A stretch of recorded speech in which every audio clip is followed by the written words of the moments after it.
Good morning. Fellow graduates, faculty, students, families, guardians, and friends, I am humbled and honored to be able to speak before you all for just a brief time today. Wartburg College, wow. One thing I have learned over the past 4.5 years is that this place is special. There are colleges and universities across the entire world, each one unique, important, and life-changing for those who know it. But as we prepare to wink our way across the stage today, we take joy and pride in recognizing that Wartburg College is our place, the place that has grounded us, shaped us, and helped us form relationships that will last our lifetimes. Now, our responsibility is to take what we've learned here and carry it out to the world. The days, months, and years ahead will certainly be uncertain as we enter a new stage of life in a rapidly changing world, but this place has prepared us incredibly well. Last spring, in Dr. Boss's Intro to Myth and Folklore class, our final task was to reflect upon a common literary element we noticed in stories across the semester and apply it to our lives today.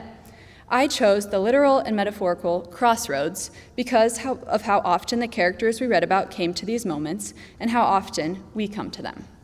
A crossroads can be defined as the point at which two or more roads intersect, or metaphorically as a point in which a decision must be made to move forward.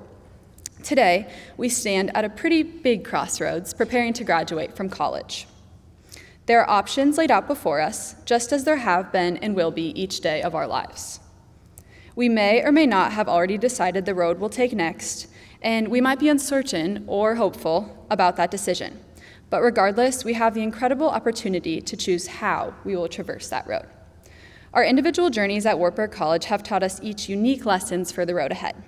These lessons may have been forged through a conversation with a professor, an influential class, a concert or athletic event, a meal in the Mensa, a powerful group project, a travel opportunity, an evening at Joe's Nighthawk, or simply a walk across campus with a classmate.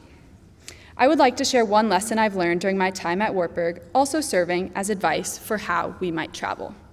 In early October, at the student-teacher conference in between our two 7-week placements, we were able to ask questions to a panel of school administrators from the area. One of our classmates asked the administrators what they're looking for in first-year teachers. One administrator answered, "I'm just looking for teachers who are going to show up every day and do the work." That really struck me because I assumed the answer would be in line with a skill or talent or some educational jargon. However, his response was quite simple and direct. I've been thinking about it since.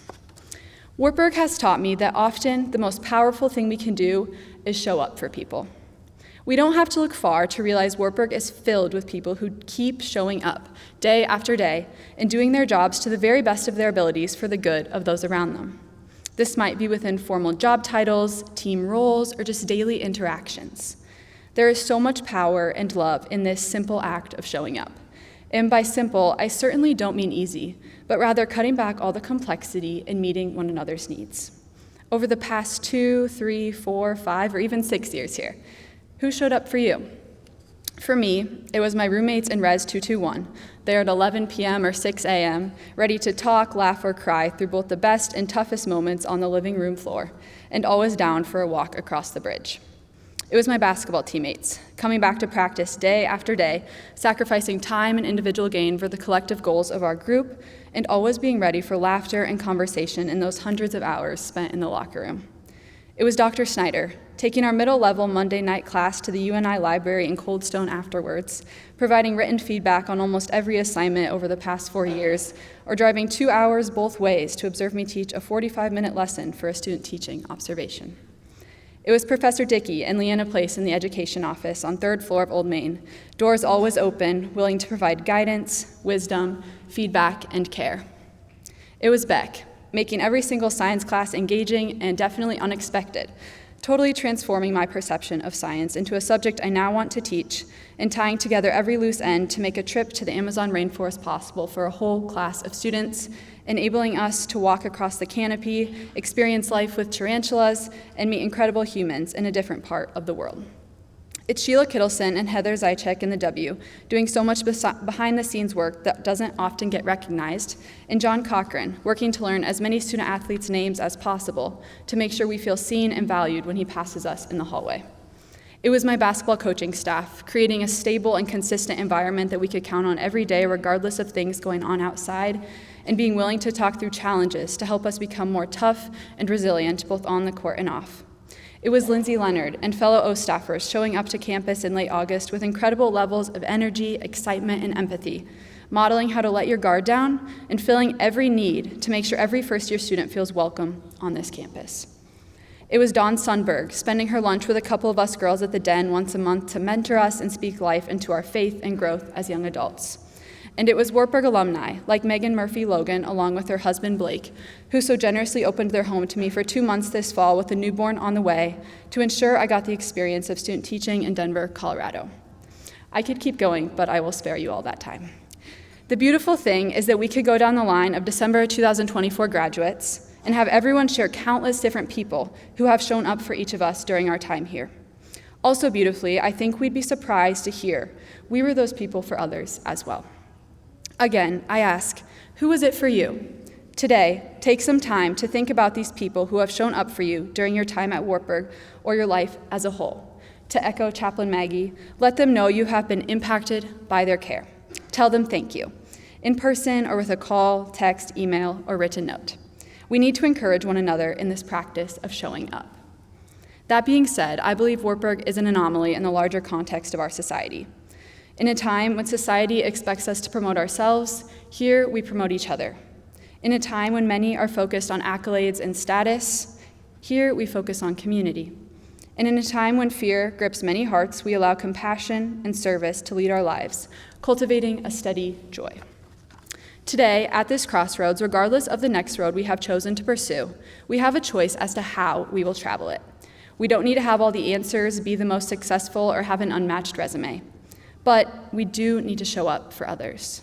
And I believe this is an opportunity available to us all, each in incredibly specific and unique ways we've been gifted with. As we learned in exploring elements of leadership, in the words of Frederick Buechner, vocation is where our greatest joy meets one of the world's greatest needs. Certainly, the world is yearning for people to show up. And using our individual joys and giftings, we start to discern where and how the world needs us to show up. Maybe it's by doing our job to the best of our ability, even if it's not the first job we would choose. Maybe it's being available to talk to a struggling coworker over lunch, or taking time to truly get to know the new faces around us.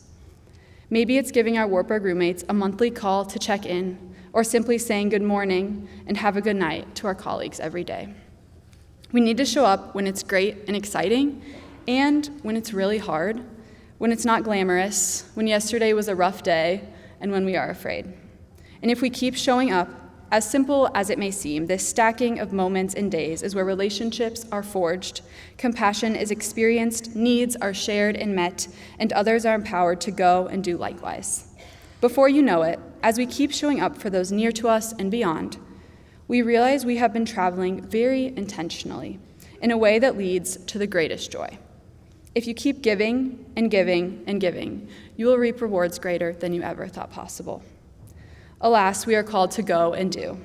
There's so much to be proud of and so much to celebrate. And as we experience this joy of graduating from Wartburg College, we quickly realize our greatest joys have come and will come from the times in which others show up for us and us for them. I close with a poem from one of my favorite writers, Morgan Harper Nichols. In her book, she writes, "And the journey will ask a lot of you, but it is worth it to go awake. Do not travel asleep. You will miss so many things. Keep your eyes open. Keep your heart open too. There are so many things the journey will reveal to you. New roads are laid out before us. The road we choose or are given may be hazy and windy and rocky, but we are ready. As we go forth from this place, my prayer for each of us is that we would keep our eyes open to truly see the people around us, that we would open our hearts wide to receive and pour out love, and that we would choose to travel in a way defined by generosity and kindness, just as the people and experiences in this place have taught us to do so well. Congratulations, Wartburg College class of 2024. I wish you all every good thing. Thank you. Go Knights, and may God bless you."